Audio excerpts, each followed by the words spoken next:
Я сейчас в двух ролях. Во-первых, я работаю в одной компании, где я бренд-менеджер и организатор мероприятий. И еще на выходных я маленький предприниматель в качестве фотографа. Брендинг — это, в принципе, хороший сторителлинг, который помогает людям и компаниям показывать себя на рынке, показывать свою аутентичность, свои ценности. И поэтому мы, как клиенты, выбираем определенные бренды, то есть они нам как-то отзываются. А фотография и видео — это просто маленький кусочек, который я очень люблю, но и он отлично вписывается в брендинг тоже. Все это такие переломные моменты, они меня привели в один момент к такому состоянию, что я себя чувствовала, во-первых, не в своей тарелке. У меня было такое ощущение, как-то я не проживаю свою жизнь. Вы мне тогда сказали, что у меня очень огромная сила духа. Мне просто было интересно, что же дальше. Было страшно. То есть это был такой уже взрослый шаг, где понимаем, окей, я ответственна за свою жизнь, за свои шаги. То есть я это уже понимала, я это видела. Но тут уже было, окей, надо, и страшно. Просто понимание, что если уже не сделать этот шаг, то есть я не смогу заниматься тем делом, которым я очень люблю, и я не могла себе представить жизнь без фотографий. И человек смотрит на это так, как внешние факторы,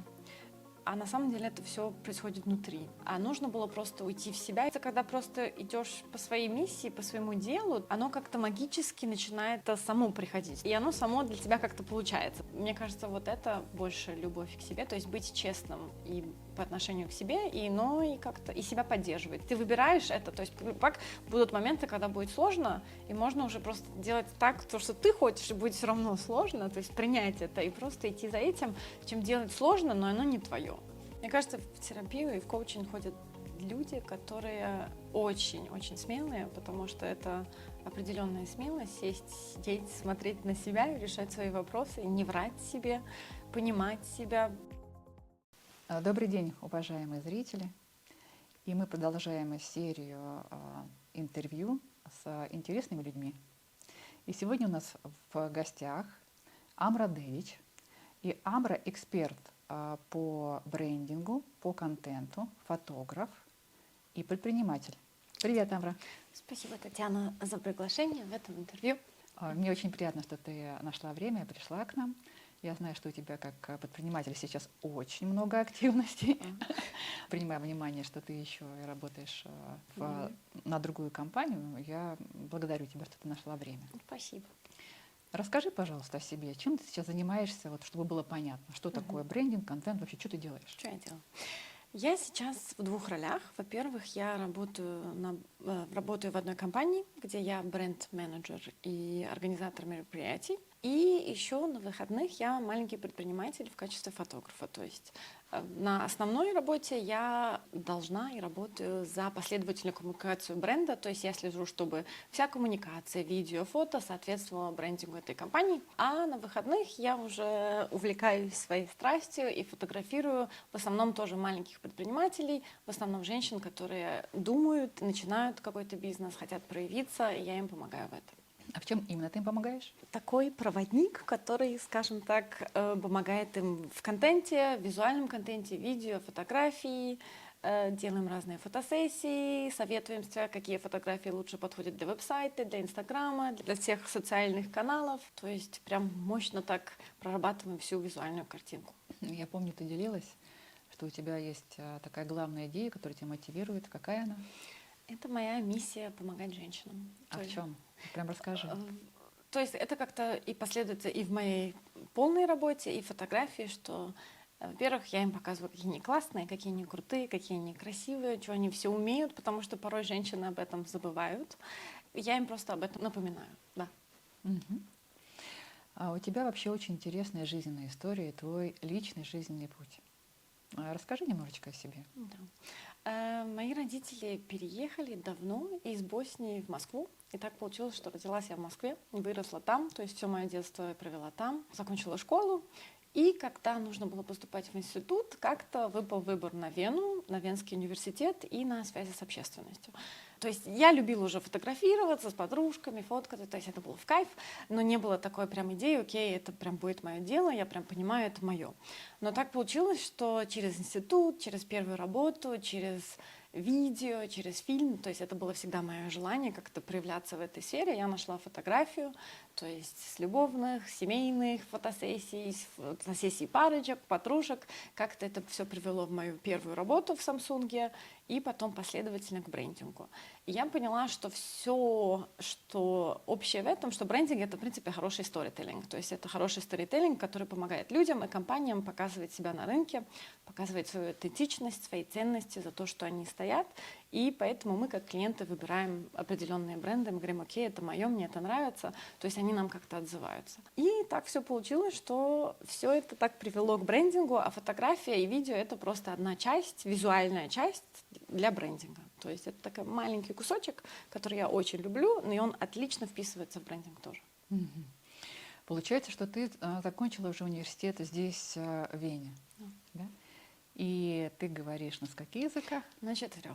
На То есть 4. я говорю на немецком, на русском, на боснийском и на английском. И работаешь, соответственно, то есть можешь Да. работать, соответственно, на всех Да. 4 языках. В нынешней компании у нас официальный язык английский, но у нас очень много, то есть у нас очень много разных национальностей, и мы постоянно смешиваем с немецким, с английским. Я бы даже сказала, что ты чуть-чуть преуменьшаешь, когда ты говоришь «маленький предприниматель». Да.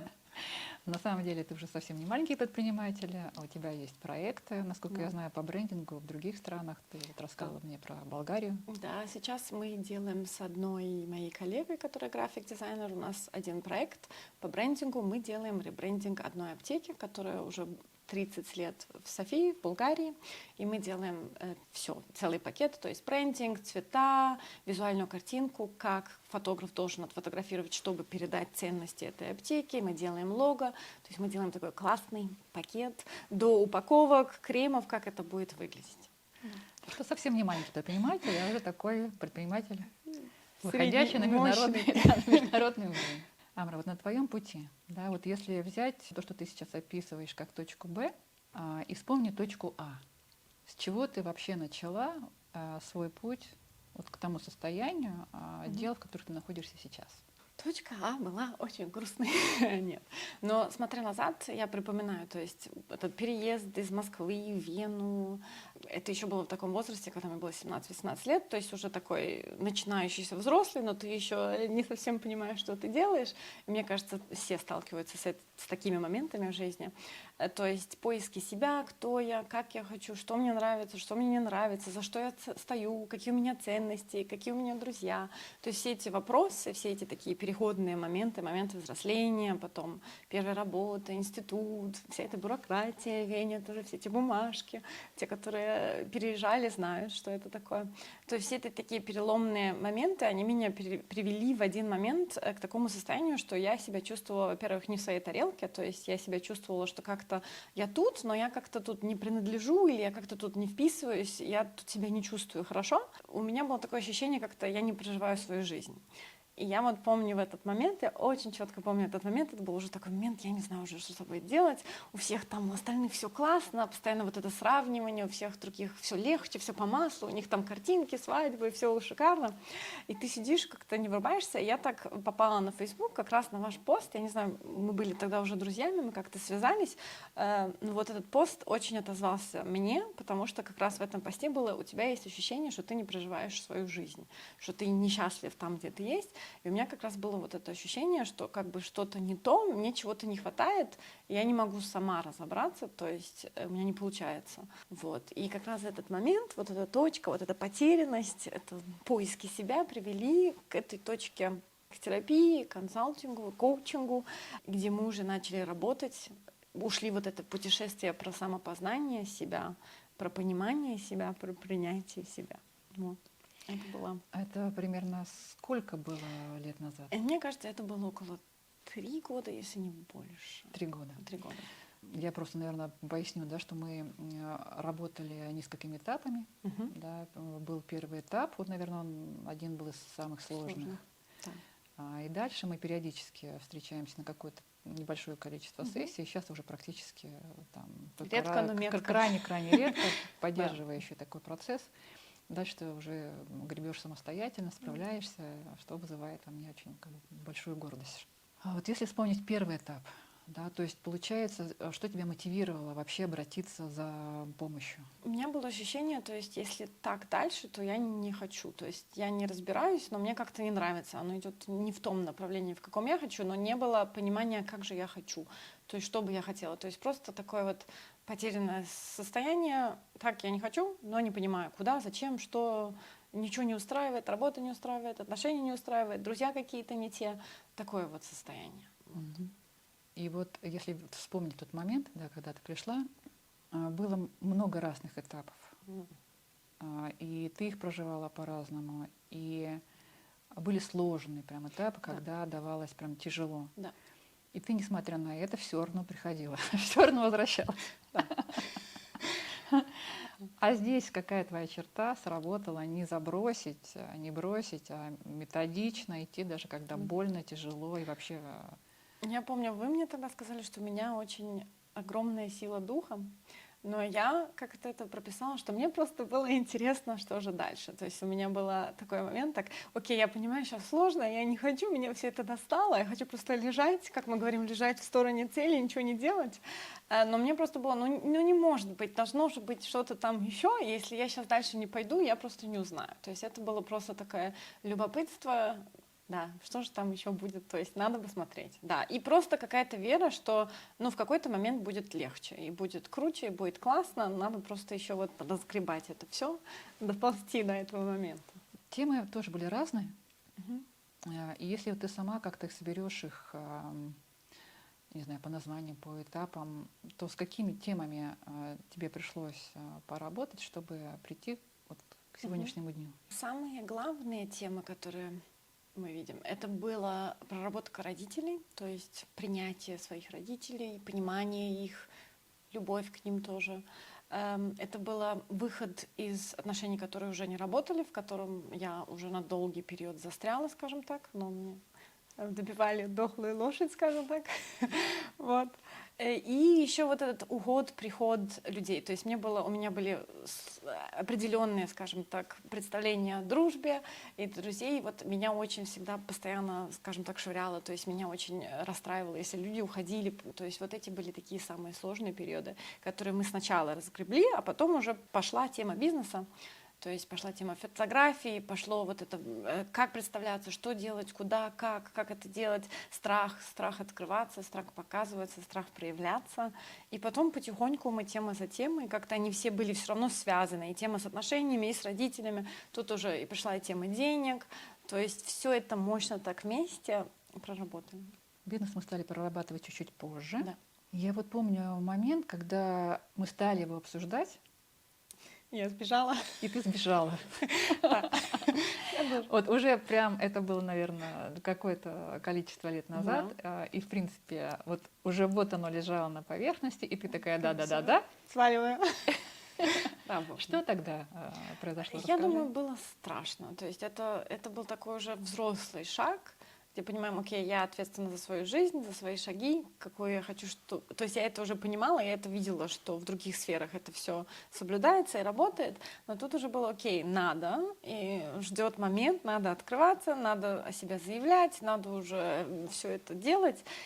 И страшно, страшно, а вдруг не получится, а вдруг там что-то, я не знаю, а вдруг там, я не знаю, все работы закончатся, денег не будет, еще что-то. Ну, такой шторм, внутренний шторм. А вдруг не получится, а вдруг там отберут все. То есть было страшно. Как ты справилась с этим штурмом и все-таки пришла в бизнес? Просто понимание, что если уже не сделать этот шаг, то есть я не смогу заниматься тем делом, которым я очень люблю, и я не могла себе представить жизнь без фотографий. То есть у меня был такой период, что нужно было, скажем так, на пару месяцев, окей, представим себе, теперь я не буду фотографировать, какой будет моя жизнь. И я поняла, что будет грустно и скучно, и я поняла, что надо уже открываться, и все, идем. Идем. То есть, получается, ты пошла в страх Да, сама. да. У тебя есть еще вот этот момент очень интересный. То есть ты родилась и выросла в России Мгм. с определенной культурой, определенным экономным воспитанием, Мгм. и потом переехала в Австрию. Здесь абсолютно другая культура, плюс международные сообщества и так далее. Одна из тем, которая у нас была, она, может быть, не так явно была, но она между темами проскальзывала, это адаптация, интеграция. Или что тебе помогло вот в нашей работе интегрироваться? Вот прям когда ты абсолютно свободно чувствуешь себя здесь. С одной стороны, человек смотрит на это так, как другие внешние факторы, а на самом деле это все происходит внутри. То есть порой, мне кажется, или раньше я думала, что вот эта интеграция и больше ориентировка на других, как вписаться, а нужно было просто уйти в себя и понять, окей, как я хочу, что для меня подходит, то есть что мне нравится, какие у меня ценности, какие ценности мне вот тут нравятся. Тем более я такой человек, у меня как бы родители из Боснии, выросла я в Москве, приехала тут тоже, когда мне было 17-18. То есть я всегда брала все самое лучшее от всего, что мне было дано, но потом сидишь такой, думаешь, а кто я, что я, куда я вписываюсь. Вот. Но мне очень помогла эта работа с самой собой, то есть понять себя лучше, понять, за что я стою, что мне нравится, какие ценности, где... И вот взять по кусочкам и сделать как бы себя и вписаться. И уже свое дело, оно привлекает своих людей, то есть я могу сказать, что я себя очень комфортно и классно чувствую на своей работе, я себя очень классно чувствую своими клиентами, то есть я притягиваю людей, которые похожи на меня, и это тоже классно, потому что знакомишься тогда с единомышленниками. То есть как-то потихоньку это все работает, и ты себя чувствуешь все больше в своей тарелке и дома уже. И уже дома. Да. То есть здесь уже точно Да. есть ощущение, что я дома. Да. А если говорить про бизнес, да? Мгм. А ведь изменения в деньгах и в клиентах, они начались намного раньше, чем ты уже решила как бы создать бизнес и уйти прямо в это направление. Мгм. Хотя как таковую тему денег, вот прям как глобально прорабатывать, мы ее не прорабатывали. Может быть, там задели какие-то, но Нюансы, на том да. этапе нет. Есть у тебя объяснение, почему деньги стали приходить? Хотя мы работали там, не знаю, с темой мамы, папы, да, Мгм. с такими внутренними ощущениями, с твоим внутренним состоянием.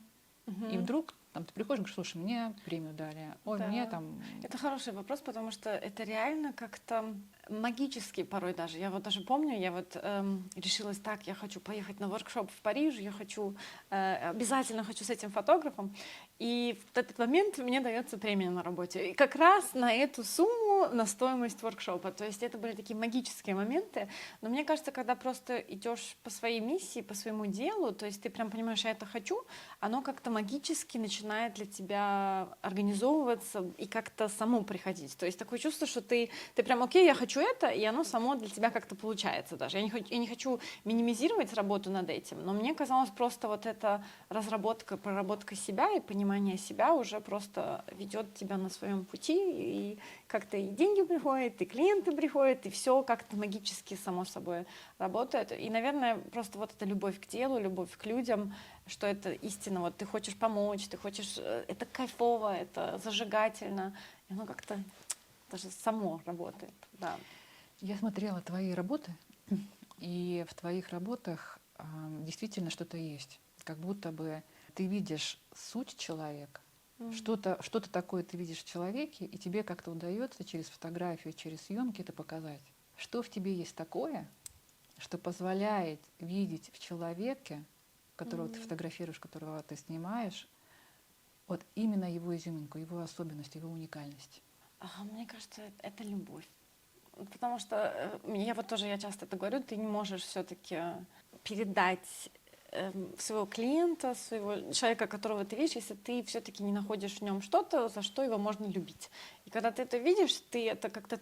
Я просто могу это подсветить, скажем так, я это замечаю, и мне это легче передать. Но вот эта любовь, она уже есть, и я просто ее подсвечиваю, скажем так. Да, но любить можно только тогда, когда есть любовь внутри. Да, то есть у меня очень много любви внутри. Всегда ли она у тебя там была? Мне кажется, она была, но она была такой притихшей или потерянной, или она не знала, в чем проявиться. То есть такое чувство, что это во мне было все, но я просто не знала, на какую кнопочку нажать, чтобы это все включить и чтобы это работало. И как оно у тебя включилось? К любви себе, наверное. Да. Через принятие, понимание себя, любви себя, это просто можно было уже передать на других. Любовь к себе, она такая фраза, она может быть, много об этом говорят, и вообще непонятно, что такое. Да. Что это такое-то, что это, не знаю, там, к косметологу ходить, что это такое? Как ты видишь, как ты понимаешь, что такое любовь к себе? Мне кажется, это рефлексия и вопрос, для чего я это делаю. То есть Это порой даже жестко, потому что это не всегда вот эти ванночки, масочки. Это больше просто не врать себе. То есть это был тоже такой урок в терапии. Давай не будем врать себе. То есть научиться сказать, да, мне вот это не нравится, или я не хочу, или что-то меня тут бесит, я не понимаю, что, но вот как-то я чувствую, что это не мое. И это просто вот это и интуиция, и исследовать пути себя. То есть вот этих вопросов, что я хочу, как я хочу. Даже если это странно, спрашивать себя, переобдумывать, рефлексировать.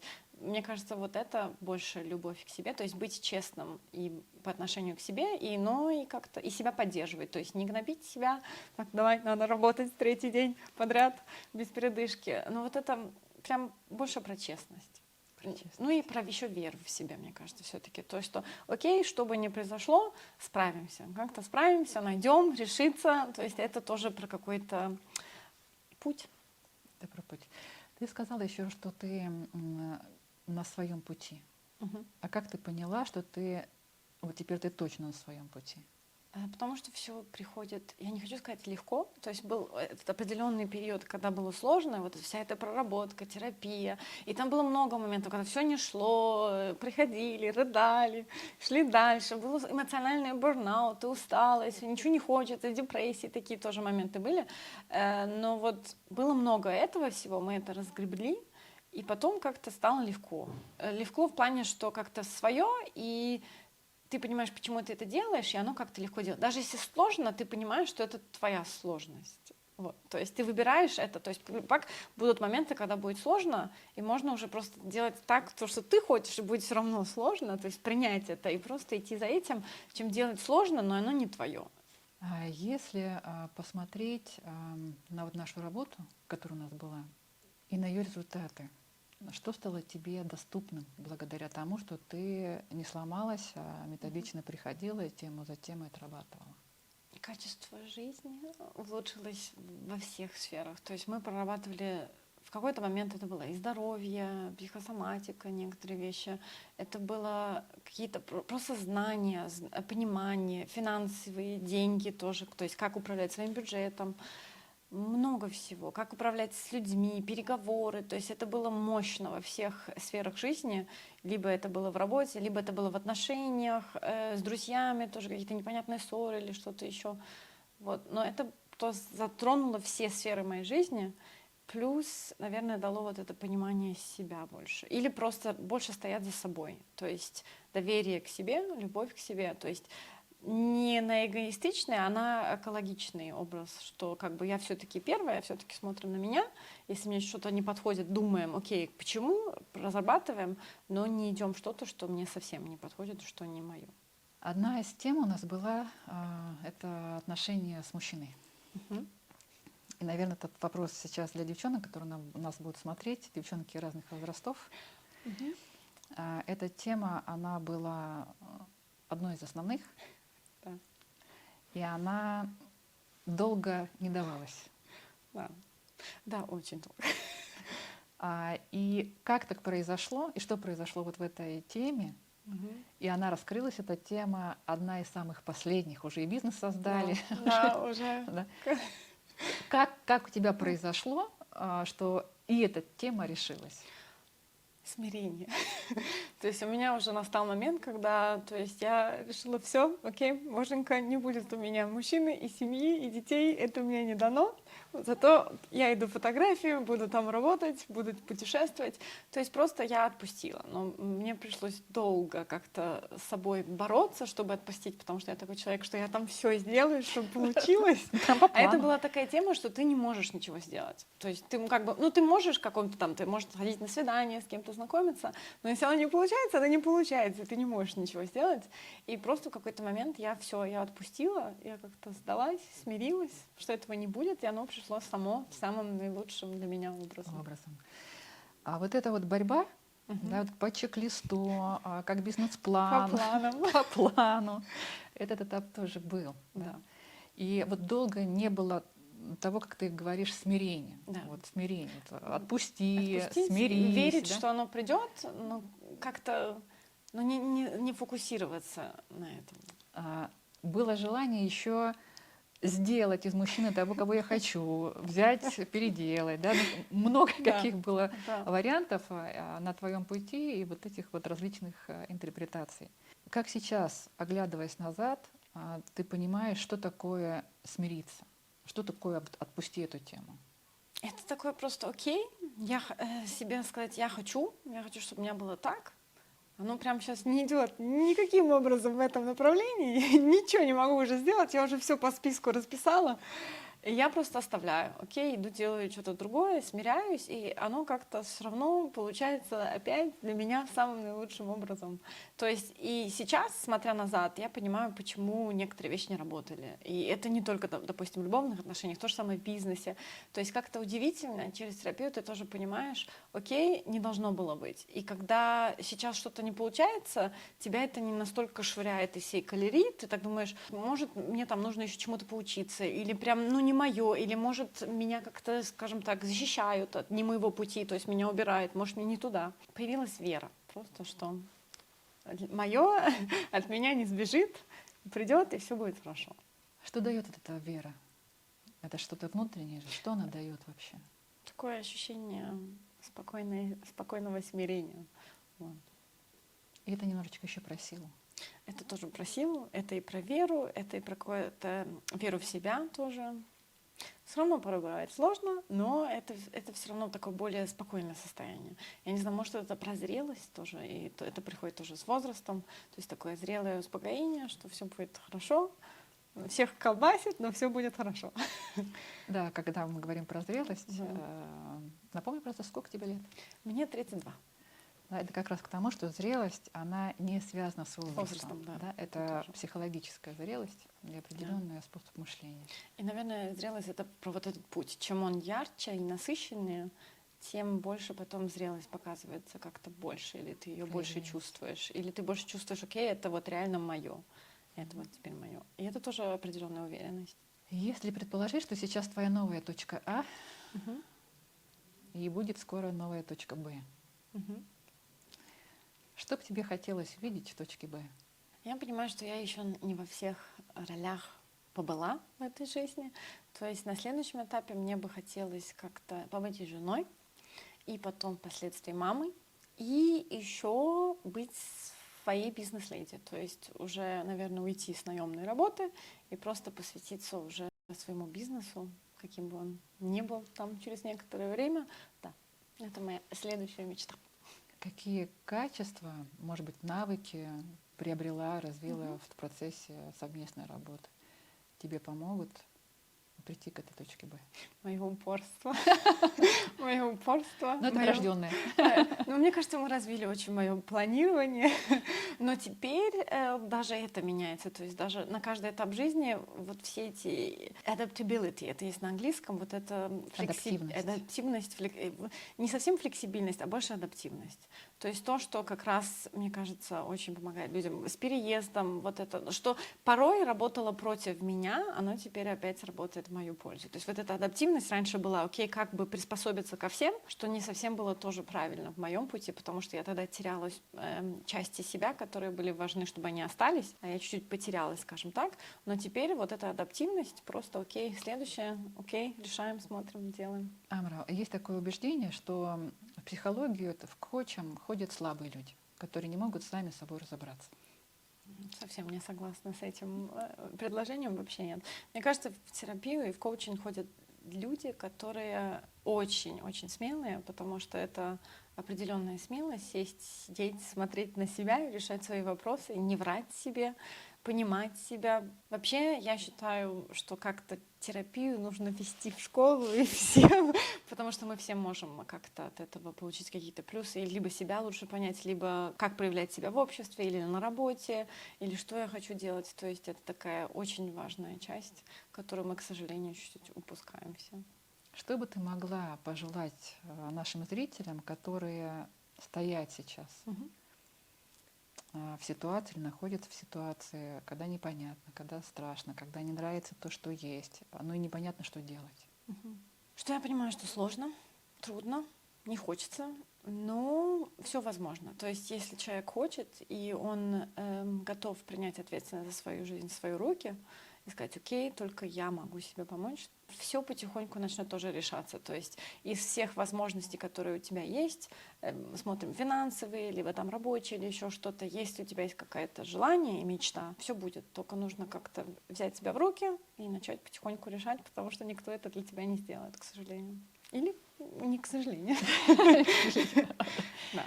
Амра, если вот более предметно поговорить уже про работу психолога и коуча, но с твоей стороны как клиента, что такое происходило на наших сессиях, на наших встречах, что дало вот такой результат, который ты получила? Или как это происходило? Что это? Потому что слышатся такие слова, как магия, оно как-то само, волшебство. Я могу тоже вначале сказать, когда я только к вам пришла, подумала, боже мой, я не знаю, что это. Но это было такое щелканье, потому что все-таки, мне кажется, терапия и коучинг, ты не идешь к кому-то, у кого у тебя нет ощущения, ты можешь открыться, довериться. То есть если у тебя нет этого ощущения, что ты можешь быть с собой, что ты... Потому что порой трудно уже быть честным с самим собой, а тем более еще с другим человеком. Но тебе нужен этот другой человек, который посмотрит на все это с другими глазами. Допустим, мне порой казалось, потому что до этого я пробовала все-таки с двумя другими терапевтами, то есть там ничего не происходило. Я вот помню изначально, когда я к вам пришла, я сказала,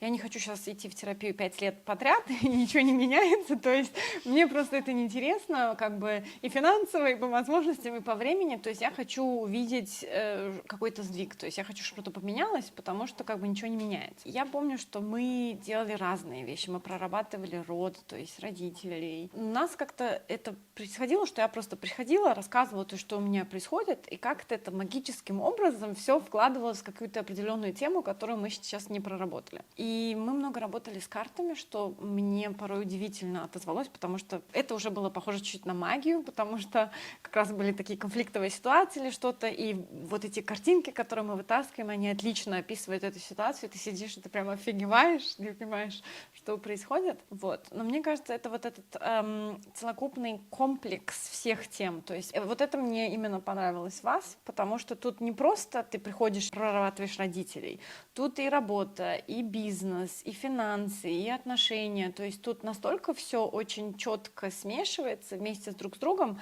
и что порой, мне кажется, это очень сложно разъединить тоже. То есть ты не можешь как-то помочь человеку, помогая ему только в одном направлении. Потому что, допустим, у меня до этого были терапевты, где давайте рисовать наши чувства. И это не совсем работает с бизнесом, и с финансами, и с Excel-табличками. А вот эта методика и вот эти все разные темы, которые переплетаются, и ощущение, что у тебя свой, я вот вас часто называю своим ментором, что у тебя есть свой человек, который тебе тоже отзывается, в какой точке он находится, то есть он тебя привлекает тем, что он тебе показывает, что возможно иметь бизнес, возможно иметь семью, возможно еще иметь детей и собачку, и еще что-то. И ты видишь, окей, это возможно, и я хочу сама идти в этом направлении, чтобы у меня тоже это было. Если вот про выбор, да, специалиста, как раз ты говорила, что у тебя был опыт работы с другими специалистами, и тебе не подошло. Как понять? Вот как понять, что человек подходит? Ничего не двигается. У меня вот было ощущение, что либо я их переросла, это были терапевты, которые просто... Это было больше похоже на, скажем так, нытье. То есть я прихожу и ною, но как-то нет коннекта. Мы оставляем все при тебе, и ты должен как-то прийти сам к решению. И мне порой не хватало человека, который мог бы мне сказать, смотри, есть опция 1, 2, 3, какая тебе больше отзывается. То есть у меня не было как-то даже перспектив, в каком направлении можно двигаться. Но когда вот вы со мной проговорите, окей, Амра, можем так, мы можем так, мы можем так. И я уже потихоньку как-то... Это было чуть-чуть как проводник. Не в том плане, что вы мне говорили, надо сделать так или так. Выбор всегда оставлялся передо мной. Но у меня были просто больше возможностей, и можно было по-другому это обсуждать. Я не знаю, коннект ли это тоже культурный, то есть где я выросла, язык. Мы в один раз обсуждали тоже очень большую значимость языка, то есть что мне было легче как раскрыться и думать, и чувствовать на русском, чем, допустим, на немецком. Это для меня было, к сожалению, не совсем возможно. Я знаю немецкий, но, наверное, не на том уровне, что я на нем чувствую. Английский, он у меня на уровне бизнеса, то есть он очень такой безэмоциональный, скажем так. А боснийский, мой родной, который я разговаривала с мамой, с папой, он, можно так сказать, слишком уже домашний такой. И то есть выбор языка тоже имел очень определенную важную роль и цель, то есть тоже. И И с другими терапевтами просто ничего не двигалось. Пришла такая точка ступора, ничего не происходит, и ничего не меняется, и ты понимаешь, окей, я их переросла. То есть я так понимаю, что это тоже был определенный путь, как дорасти до своего специалиста. То есть как дорасти до своего человека, где уже как бы мы не будем играть в кошки-мышки, а мы уже будем реально работать. И готов ли сам человек прийти к этому моменту, что, окей, я буду теперь реально заниматься делом и прорабатывать это, а не просто проговорим что-то и оставим. То есть реально, окей, надо принимать решения. И у нас были пару раз моменты, когда я не хотела принимать решения, и вы уже сказали: Амра, ну сколько уже можно? Мы уже толпимся на месте, тут уже как бы надо что-то делать. Уже не важно, что ты будешь делать, но тебе нужно что-то делать. И это было такое: окей, хорошо, надо теперь. Но как бы выбор все равно остался при мне, но вот такие значки, что как бы давай, двигаемся. Было ли тебе тяжело периодически в работе? Очень, это было сложно, плоскливо, и было очень и ментально, и трудно, и физически. Порой идешь после сессии, у тебя болит голова чуть-чуть, то есть ты это все прорабатываешь, это очень эмоционально затрагивает, то есть у тебя потом состояние, что тебе нужно чуть-чуть привести себя как бы обратно, придумать, обдумать, оставить это на какое-то время, то есть ты еще не готов прям настолько глубоко туда идти, и ты возвращаешься через там неделю или две, и когда ты чувствуешь: окей, сейчас я могу, я успокоилась. Вот, то есть это было реально сложно, и были моменты, когда уже просто сколько можно уже это все прорабатывать, я не хочу этим всем заниматься, но просто понимаешь: окей, будет лучше, будет легче. Через какой-то момент полегчает. Если можно выделить с моей стороны, как эксперта, какие-то черты, либо, не знаю, там, техники, что-то, что я такое делала, что это помогло тебе пройти твой процесс? Или не делала, и это помогло тебе пройти твой процесс? Мне очень помогли, я не знаю, аффирмации. То есть аффирмации, когда мы прорабатывали и глубинно шли в чувства, и вот это последовательная структурированность. То есть у меня порой было ощущение, что у меня в мозгах каша. Я приходила к вам, и мы эту кашу потихоньку разгребали. И мы понимали: окей, это в эту часть, это в эту часть, и мы потихоньку это связывали. Плюс мы как-то и шли глубоко, и вы давали мне определенные, скажем, я не знаю даже, как сказать это словами, то есть некоторые вещи вы мне даже объясняли, скажем так. То есть вы, видя то, что я все чувствую, вот эту кашу, вот этот хаос, который я приносила и выплевывала, вы уже, я правильно вижу, что ты видишь это так. И я так, да, интересно, да. То есть как-то как переводчик своих чувств, своих эмоций. То есть у тебя просто эмоции, хаос, драма, истерика, ты не можешь успокоиться, и просто вот нормальный, спокойный человек сидит перед тобой, обсуждает, и мне кажется, ты в этот момент чувствуешь это, и ты такой: окей, да, понимаю, это так. То есть такие даже просто нюансы, то есть, наверное, в тех моментах, где я могу считывать людей и любовь к ним, вы вот очень отлично можете считывать нас самих, то есть что мы чувствуем, в каком направлении мы идем, что у нас вообще происходит, и как-то вот это все успокаивать и направлять в каком-то русле, которое более эффективное. То есть не вот это все истерики, драмы, эмоции, а более так четко: окей, для чего мне это, для чего я это проживаю, есть тут какая-то польза, почему это произошло. То есть получается структура, система, чувствование. но такое более экологичное чувствование. То есть не вот это очень драматичное чувствование просто эмоций, а просто лучшее понимание своих эмоций, слышание себя тоже. Амра, я благодарю тебя за это интервью. Спасибо большое. За то, что уделила нам время, рассказала свою историю. Желаю тебе самого легкого достижения твоей точки Б. Надеюсь услышать в скорости про новые роли реализованные. Хорошо. Ну и желаю, конечно, процветания твоему бизнесу. Ну и твои контакты мы оставим под записью. Кому будет интересно с тобой связаться в рамках сотрудничества, всегда можно это сделать. Спасибо большое. Спасибо большое, что слушали. Оставайтесь с нами. До новых встреч.